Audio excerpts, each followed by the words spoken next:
السلام علیکم. حاضر ہوں آپ کی خدمت میں ایک بار پھر ٹورانٹو سے. آج کا ٹاپک پچھلے پروگرام سے ریلیٹڈ ہے، جو کہ ایک کویسچن ہے جو شاید میں اپنے پروگرام میں مس کر گیا.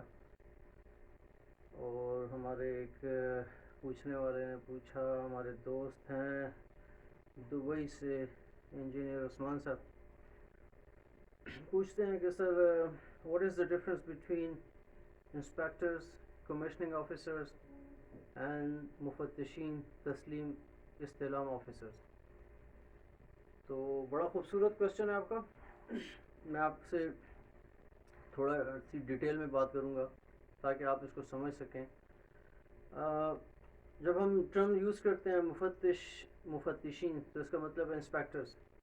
تسلیم استعلام، handing over, taking over of the project. وہ پروجیکٹ کچھ بھی ہو سکتا ہے، پوری برانڈ نیو بلڈنگ بھی ہو سکتی ہے، پرانی بلڈنگ بھی ہو سکتی ہے، یا کچھ خاص اکوپمنٹس. فار ایگزامپل اس میں کوئی الیکٹرو میکینیکل اکوپمنٹس ہے، یا کوئی فیکٹری ہے، یا پھر ایچ ویک کے سسٹمس ہیں، بڑے بڑے یونٹس ہیں، مور دین 1000 ٹن ٹی آر کے چلنگ یونٹس لگے ہوئے ہیں، چلرز لگے ہوئے ہیں، یا تھاؤزنڈس کی مقدار میں وہاں split units, free standing units لگے ہوئے ہیں، ڈکٹنگ سسٹم ہے، جو کہ پورا ایچ ویک کا نظام ہوتا ہے. تو گورنمنٹ انسپیکٹر جو مفتشین ہوتے ہیں، پہلے میں یہاں سے شروع کروں گا کہ مفتشین کا کیا کام ہے. مفتشین کا ایک کام تو یہ ہے کہ جب جو کہ کرنٹ کانٹریکٹر ہوگا یا فرسٹ ٹائم بلڈر ہوگا جس نے بلڈنگ بنا لی، اس کے اندر آپ کو فیسلٹیز پرووائڈ کر لی، تو اس پروجیکٹ کی 1000 days وارنٹی ہوتی ہے. تو مفتش کا کام یہ ہے، وہ پروجیکٹ کے آپریشن اینڈ مینٹیننس پروسیسز کو time to time frame check کرتا رہے گا، کیا بلڈنگ آپریشنز پراپرلی رن کر رہے ہیں یا نہیں کر رہے. اور نیکسٹ اسٹیپ اس میں یہ آتا ہے کہ جب ایک پارٹی سے، ایک کانٹریکٹر سے دوسرے کانٹریکٹر کو پروجیکٹ ہینڈ اوور ہوتا ہے، اس پروسیس کو تسلیم استعلام کہتے ہیں. میں خود اس فیلڈ میں رہا ہوں کافی عرصہ. میں قطر میں گورنمنٹ انسپیکٹر تھا. یہ ایک انتہائی سینئر پوسٹ ہوتی ہے جو کسی بھی ایگزیکٹو مینیجر سے کم نہیں ہوتی، اور اس کے اختیارات بھی اتنے ہی وسیع ہوتے ہیں اگر آپ گورنمنٹ کنسلٹنٹ ہیں. آپ نے اپنی بات کو اپنے ایکسپیرینس کے تھرو، اپنی ریسرچ کے تھرو منوانا ہوتا ہے. آپ نے چیک کرنا ہوتا ہے کہ جو آؤٹ گوئنگ کمپنی ہے وہ پراپر پورے کام کمپلیٹ کر کے ویل اینڈ گڈ کنڈیشن میں، ایکسلنٹ کنڈیشن میں ان کمنگ کمپنیز کو ہینڈ اوور کر رہی ہے. تو اس کا کام ایک جج کا بھی ہوتا ہے سینٹر میں، وہ چیک کرتا ہے کہ آیا project properly safe and sound hand over ہو جائے ان کمنگ کو، کانٹریکٹ وننگ کمپنی کو. کیونکہ کانٹریکٹ ون ہوتا ہے جب کوئی کمپنی اپنا کانٹریکٹ ون کرتی ہے تو پھر اس کو پروجیکٹ ہینڈ اوور کرتے ہیں. تو اس کے پروسیس میں آتا ہے کہ مفتش جو ہوتا ہے وہ اس کو سلم کرتا ہے، تسلیم کرتا ہے ایک کمپنی سے لے کے دوسری کمپنی کو. تو یہ ساری ڈیوٹیز انتہائی رسپانسبلٹی کی ہیں، اور اس آفیسر کی ڈیوٹی ہوتی ہے کہ اس نے پراپرلی ہینڈ اوور کرنا ہے. اور یہ بہت بڑا آنر ہوتا ہے کسی انسپیکٹر کے لیے کہ جب وہ کسی بہت بڑے بلینز آف ڈالر پروجیکٹ کو ہینڈ اوور کرتا ہے. مثال کے طور پہ جیسے بڑے بڑے اسٹیڈیمز ہیں، کوئی بھی اسٹیڈیم جو ہے وہ $50 بلین سے کم نہیں ہے قطر میں. بڑے بڑے رویل ہوٹلز ہیں، رویل کلاس 7 اسٹار ہوٹلز ہیں، اسی طرح سے پیلسز ہیں. تو یہ ایک الگ ٹاپک ہے جس کی انجینئرنگ ہماری نارمل انجینئرنگ سے ٹوٹلی ڈفرینٹ ہوتی ہے. اب بات کروں گا میں انسپیکٹرز کی. تو ہر کمپنی کے اندر ایک انسپیکٹر ہوتا ہے یا کمیشننگ انجینئر ہوتا ہے، جو کہ اپنے پروجیکٹ کو جب ہینڈ اوور کرنے کا ٹائم یا ٹیک اوور کرنے کا ٹائم آتا ہے تو وہاں پہ وہ اپنا رول پلے کرتا ہے. جب آپ فار ایگزامپل آپ وننگ کمپنی ہے، کانٹریکٹ وننگ کمپنی ہے، تو آپ میک شور کریں گے کہ آپ کا project well and good condition میں، سیف اینڈ ساؤنڈ کنڈیشن میں آپ کو ملا، تاکہ فیوچر میں جو بھی ٹائم آپ اس کی مینٹیننس 3 to 5 years کریں گے آپ کے لاسز کم ہوں. اسی طرح سے آؤٹ گوئنگ کمپنی کی بھی یہی خواہش ہوتی ہے، ان کا انسپیکٹر بھی فائٹ کرے گا لائک اے لائر. آپ کو جو چیزیں وہ دے گا وہ کوشش کرے گا کہ ایسی حالت میں دے کہ وہ اپنی کمپنی کے لیے زیادہ سے زیادہ اس ٹائم پہ سیو کرے.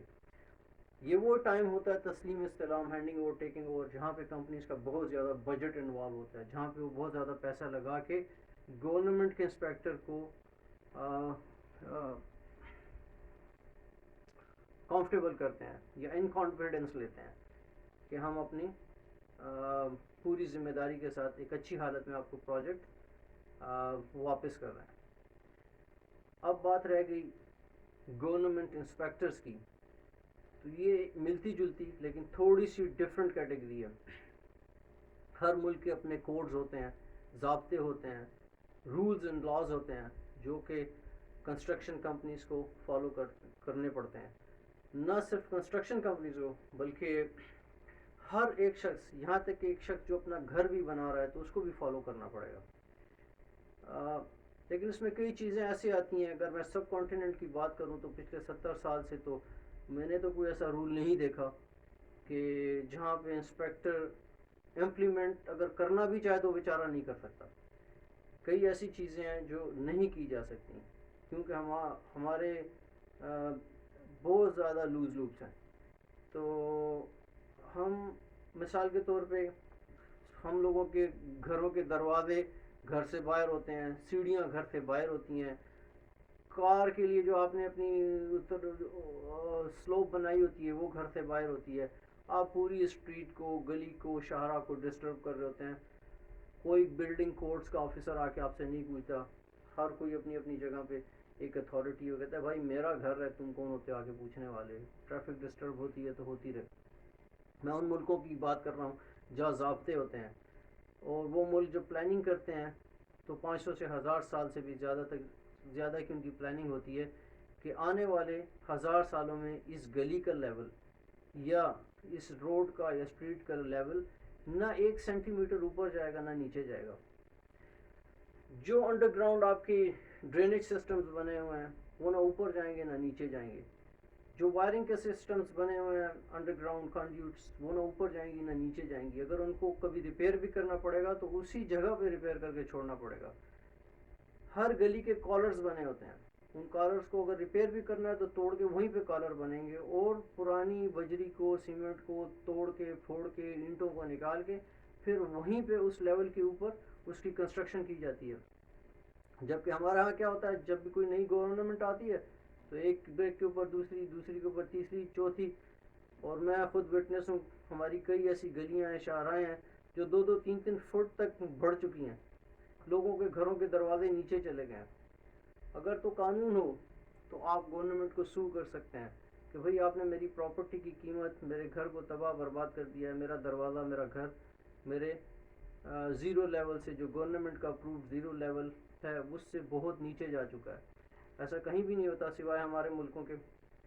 یہاں پہ گورنمنٹ انسپیکٹرز کا رول ہے جو کہ زیرو ہے ہمارے ملکوں میں. ہر کوئی بندہ بھی چیک نہیں کرانا چاہتا کہ اس نے کون سی وائر یوز کی، کون سا سوئچ پلگ، کون سا ڈرینیج سسٹم، کون سے پائپس یوز کیے، کہاں پہ کون سے پائپ یوز کیے. پچھلے 40-50 سالوں میں ساری دنیا میں GI پائپ ویو ہو چکا ہے پینے کے پانی کے لیے، لیکن ہمارے یہاں ابھی بھی چل رہا ہے.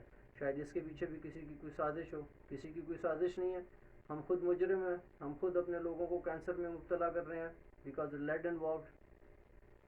ہاں، جہاں پہ رولز ریگولیشنز ہیں میں ان کی اب بات کروں گا تو اس میں ایسا ہے کہ گورنمنٹ انسپیکٹر پہلے تو ایک ہی ہوتا تھا جو آگے سارے کام آپ کے چیک کرتا تھا. لیکن اب انسپیکٹرز جو ہیں ان میں بھی اسپیشلائزیشن آ گئی ہے. الیکٹریسٹی کا انسپیکٹر اپنے کام آگے چیک کرے گا، اسی طرح سے پلمبنگ ڈرینیج کے اپنے کرے گا، HVAC کے اپنے کرے گا، بلڈنگ کنسٹرکشن کے لوگ اپنا کام چیک کریں گے. ہر بندہ آ کے اپنا اپنا سائن کرے گا اور فائنل میں جو گورنمنٹ کنسلٹنٹ ہوگا اس کو سائن کر کے اپروو کر دے گا. یا پھر اور اس فائل کے ملنے کے بعد جو کمپنی ہے اس گھر کو ریلیز کر دے گی کہ ہاں یہ اب گھر رہنے کے قابل ہے. سیفٹی، فائر پروٹیکشن، یہ بہت امپورٹنٹ جز ہیں جو کہ ہمارے ہاں کہیں نہیں ملتے. لیکن ہاں وہ اسٹوڈنٹس، وہ انجینئرس جن کو یہ شوق ہے کہ وہ باہر جا کے کام کرنا چاہتے ہیں، باہر کی دنیا میں ایکسپیرینس گین کرنا چاہتے ہیں، اپنے ملک کا نام روشن کرنا چاہتے ہیں، تو اس کی صرف ایک ہی صورت ہو سکتی ہے کہ آپ اسٹڈی کریں. آپ کو پڑھنا پڑے گا، آپ کو ریسرچ کرنی پڑے گی، تاکہ جب آپ جا کر باہر کام کریں تو کوئی یہ نہ کہے کہ یار یہ کہاں سے آیا، اس نے کہاں سے پڑھا ہے. بہت سارے لوگ ہیں جو انجینئرنگ کے شعبے کو سمجھتے ہیں کہ یہ وائٹ کالر جاب ہے. It's not a white collar job at all, it's a blue collar job. ہم اسے بلو کالر جاب کہتے ہیں کیونکہ ہر وقت آپ کے ہاتھ پاؤں نیلے پیلے رہیں گے، گریس آپ کے چہرے پہ لگی ہوگی، آپ فیلڈ میں ہوں گے، ریسرچ میں ہوں گے، برفیں پڑی ہوں گی، -40 ٹیمپریچر ہوگا اور آپ فیلڈ میں کام کر رہے ہوں گے. That's an engineer job. اور اگر آپ یہ سمجھتے ہیں کہ نہیں، کرسی پہ بیٹھ کے میں صرف سگنیچرز کرتا رہوں گا اور انڈر دی ٹیبل بہت کچھ آتا رہے گا اور میرے وائٹ کالر پہ کوئی دھبا نہیں لگے گا، تو ایسا نہیں ہو سکتا. یا تو آپ انجینئر بنیں گے، یا پھر اگر نہیں بن سکتے تو پھر اپنے لیے کوئی اور شعبہ تلاش کریں، کوئی اور جاب کریں. میڈیکل میرا پروفیشن نہیں ہے، لیکن اکثر دیکھنے میں آیا، میرا اپنا پرسنل ایکسپیرینس ہے کہ اتنے سال کی تعلیم کے بعد جب ہمارا میڈیکل آفیسر، ہمارا ڈاکٹر وارڈ میں راؤنڈ کے لیے آتا ہے تو اپنی جوتی، اپنا پاؤں اٹھا کے پیشنٹ کے پاس رکھ کے اور اس کے اوپر اس کی فائل رکھ کے پیشنٹس کے لیے رپورٹ لکھ رہا ہوتا ہے. ایک لمحے کے لیے سوچیں کہ یہ کہاں کی تمیز ہے، کہاں کا اخلاق ہے، کہاں کا کردار ہے. کیا کوئی پڑھا لکھا انسان ایسے کر سکتا ہے؟ اسی طرح سے وہ انجینئر بھی سارے مجرم ہیں جو بڑے بڑے برجز، بلڈنگز بناتے ہیں لیکن کورٹس کو فالو نہیں کرتے. کچھ عرصے بعد وہ عمارتیں گرتی ہیں، برجز گرتے ہیں، اور اس کے پھر آپ سنتے ہیں نیوز میں کہ ہزاروں لوگ رخصت ہو گئے دنیا سے. بہرحال یہ انتہائی امپورٹنٹ ٹاپک ہے. ہمارے ہاں تو ایسی صورت پیدا ہو گئی ہے کہ آپ پتھر بھی اٹھائیں تو نیچے سے گریجویٹ نکلتا ہے، پتہ چلتا ہے کہ یار یہ انجینئر ہے، یہ ڈاکٹر ہے. تو ایسا بالکل بھی نہیں ہونا چاہیے. بہت سارے لوگ کہیں گے یار یہ کیا کہہ رہا ہے.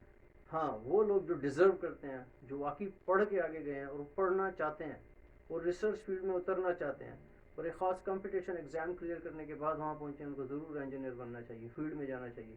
لیکن وہ لوگ جنہیں پڑھنے کا بالکل شوق نہیں ہے، وہ اس فیلڈ سے دور رہیں اور بالکل اس فیلڈ کو ٹچ کرنے کی ضرورت نہیں ہے. دنیا میں بہت سارے کام ہیں، آپ بہت سارے کام کر سکتے ہیں، لیکن اس فیلڈ کو ٹچ نہ کریں. خدا را اسپیشلی جب آپ نے باہر جانا ہے تو آپ کی سارے ملک کی عزت، آپ کی ساکھ داؤ پہ لگی ہوتی ہے. تو آپ ایسا کوئی کام نہ کریں کہ لوگ کہیں کہ یار یہ کہاں سے پڑھ کے آیا. آج کے لیے اتنا ہی. انشاءاللہ ملتے ہیں نیکسٹ ایپیسوڈ میں. اپنے آس پاس کے، اپنے قریب کے لوگوں کا بہت بہت خیال رکھیں. تب تک کے لیے اللہ حافظ.